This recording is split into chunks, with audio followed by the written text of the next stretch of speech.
और 2024 के चुनाव में हम नंबर 1 रहे हैं। तो आपने जो रेजुलेशन दिए हैं उससे हम सब सहमत हैं।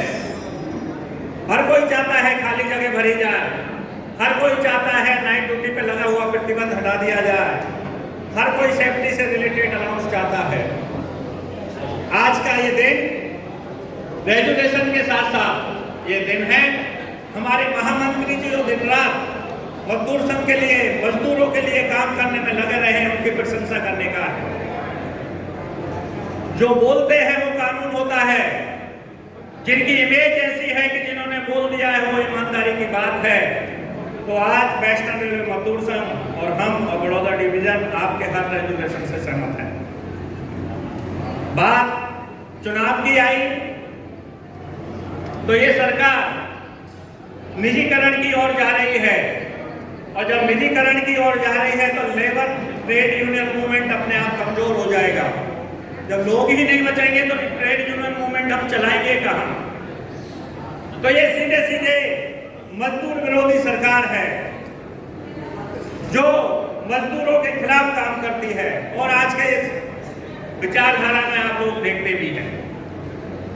और चुनाव के दौरान जैसा कि हमारे राष्ट्रीय अध्यक्ष जी बता रहे थे कि मुखिया ने क्या किया, तो तुलसीदास जी बोलते कि मुखिया मुखसा चाहिए खान पान सब एक। हमारा जब मुंह खाता है तो शरीर के हर अंग को समान पोषण देता है, लेकिन उस मुखिया ने क्या किया, राष्ट्रीय लेवल पर और छोटे लेवल पर कैटेगरी एसोसिएशनों को बुलाया, बीआरकेपी को बुलाया, बीआरएनएस वालों को बुलाया। वो मुखिया लायक नहीं है, वो मुखिया जैसा नहीं है। Trade union, labour union movement विरोधी था, जिसने ये कोशिश किया कि ट्रेड यूनियन मूवमेंट कमजोर हो जाए। हमको भी बताया गया, लोग हमसे पूछते थे, लेकिन मैं हमेशा गारंटी देता था, आज भी देता हूँ और 2029 की भी देता हूँ कि हम कभी पीछे नहीं रहेंगे। लेकिन ये लोग इतने चालाक है कि हो सकता है 2029 में ईवीएम ले आए, और जब ईवीएम ले आए तो आप कुछ भी कर लेना, कहीं नहीं जीत पाए। और ये किसी भी चालाकी से यूनियन मूवमेंट को तोड़ना चाहते हैं, लेबरों को कमजोर करना चाहते हैं।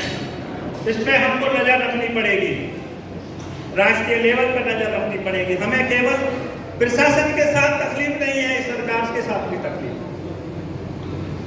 तो साथियों, ज्यादा समय तो मैं नहीं लूंगा, लेकिन आप लोगों ने आज ये जो आयोजन किया है, और हम पूरे कैडर को की तरफ से महामंत्री जी को ये आश्वासन दिलाना चाहते हैं कि आपके मार्गदर्शन में वेस्टर्न रेलवे मजदूर संघ नंबर 1 है और 1 रहेगी। लेकिन आज ये कसम लेके भी साथ जाना चाहिए, जैसा कि गुमान सिंह साहब बोल रहे थे वर्किंग कमेटी में कि सीआरबी कितना भी अच्छा हो, जीएम कितना भी अच्छा हो, डीआरएम कितना भी अच्छा हो, अगर एक पीडब्ल्यूआई खराब है तो ट्रैकमैन के लिए पूरी रेलवे खराब, क्योंकि उसका इंचार्ज खराब है तो वो ये सोचता है कि सब कुछ खराब है, तो लोग सुसाइड तक कर लेते हैं।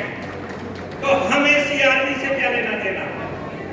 राष्ट्रीय लेवल की मांगों के लिए हमारे नेता बैठे हैं लड़ने के लिए, वो लड़ते रहते हैं, लेकिन हमें ग्राउंड लेवल पर अपनी इमेज सुधारनी है। ग्राउंड लेवल पर क्लास कोर्ट के कर्मचारी के साथ कंधे से कंधा मिला के खड़ा होना है। अगर हम खुद क्लास कोर्ट है या वर्कर है तो अपना व्यवहार सुधारना है, और अगर हमारा ऑफिस बेरर हम सुपरवाइजर है तो उसका अपना व्यवहार ऐसा रखना चाहिए कि कोई भी आदमी सोचे कि मजदूर है, मैं इसके पास जाऊंगा तो मेरी समस्या का समाधान निकलेगा। अगर हम के साथ आगे चलेंगे तो किसी की ताकत नहीं है कि हमको हरा दे।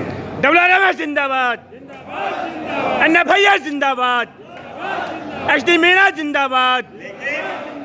लेकिन हमारा सुपरवाइजर ही जुल्म करने पे आ जाएगा तो कोई किसके पास जाएगा? तो ये होता है कभी कभी हमारे पास भी। मैं भी डिवीजन सेक्रेटरी था, मेरे पास भी आते थे, और मैं ये बोला करता था, अगर तुम ऐसे सुपरवाइजर हो तो कैसे उम्मीद करते हो कि 2024 के चुनाव में हम जीत जाएंगे? वो आदमी हमें कैसे वोट देगा? एक बार मैं डिवीजन सेक्रेटरी था और मेरे पास एक ट्रैकमैन आया था, सुपरवाइजर की गलती नहीं थी, ये की थी, उसकी खुद की शादी थी, उसका छुट्टी नहीं दिया ये उसको। बताओ, मुझे मेरे पास आया, मैं चला जा, मैं करवा दूंगा।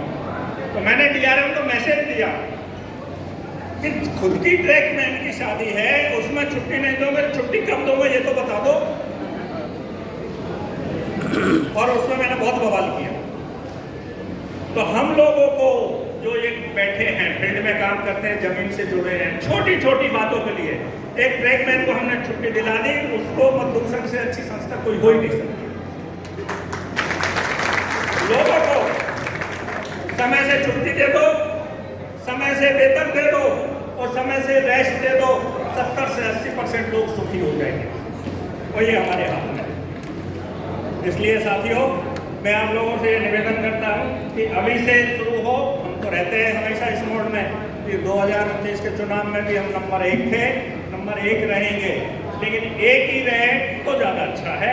इस उम्मीद के साथ हम काम करेंगे और लोग हमारे साथ जुड़ेंगे। मैं आपका बहुत बहुत आभार व्यक्त करता हूँ, आपने मुझे यहाँ बोलने का मौका दिया। आप लोग मेरे साथ एक नारा दे दें, MFIR जिंदाबाद, जिंदाबाद जिंदाबाद WRMS जिंदाबाद, जिंदाबाद जिंदाबाद, हमारे नेता जिंदाबाद, जिंदाबाद जिंदाबाद, मजदूर आलम जिंदाबाद, जिंदाबाद जिंदाबाद। आवाज